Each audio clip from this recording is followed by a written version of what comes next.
It was a thriving settlement with temples, market streets, royal residence.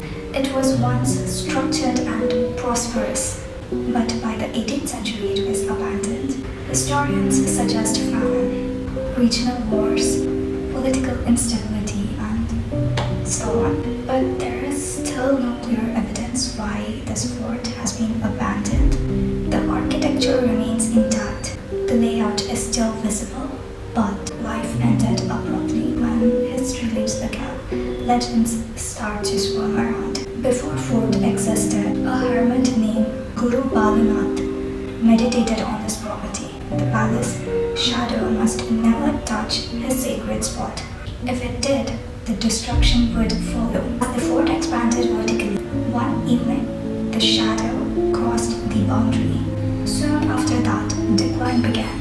There is also the second story, where this is much darker, involving Princess Ratnavati. A tantric allegedly became obsessed with her. According to folklore, he apparently enchanted a perfume that could control her. She discovered the trick and destroyed it. Before dying, he cursed. The spell backfired and the tantric was killed. War followed, the deaths followed, and the city was empty. What people experience today isn't just one report or one type of entity. Here are some of them. Firstly, we have Watcher, a dark figure or entity which is seen on rooftops or at the top of temple. It's always seen as a still figure, never approaching. You might notice them in your peripheral vision, but when you look at it, it might not be seen. Multiple people have reported seeing a dark figure standing right above them. The second type of entity that's been seen here is amulet walker. This is the most common report which is heard in this region. One visitor said it felt like something was circling him. It felt like someone was pacing around him in a slow circle motion. But the thing is, they were alone. The sound often continues even when the person is still. The third type of things people usually report is whispers in the corridors.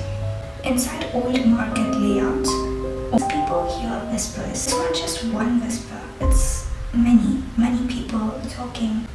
Some even claim that it reacts to you. When you talk loudly, it fades into the background. When you stand still and listen to it closely, it grows.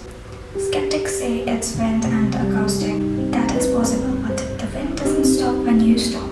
People also report hearing breathing, warm sensation near their necks, or a feeling that someone is standing very close to them. They say it didn't feel hostile, but it was like they were studying them. People have heard sounds of the amulet days later, seeing movements in the mirror, waking up at the same time each night. The most important thing before you enter this place is to know about the sunset rule.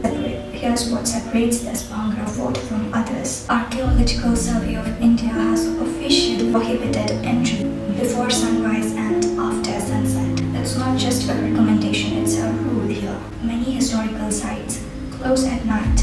I know it's not weird, but very few of them carry this rule so intensely. To the point, even animals doesn't wander off there at night. Many haunted places are described as violent, aggressive, or chaotic, but this fort is described as controlled. Mediums say that this place has residual energy, and the story of Tantric and the princess keeps people more scared. But one fact remains. At sunset, the fort closes, and everyone leaves, because whatever explanation you choose, very few people are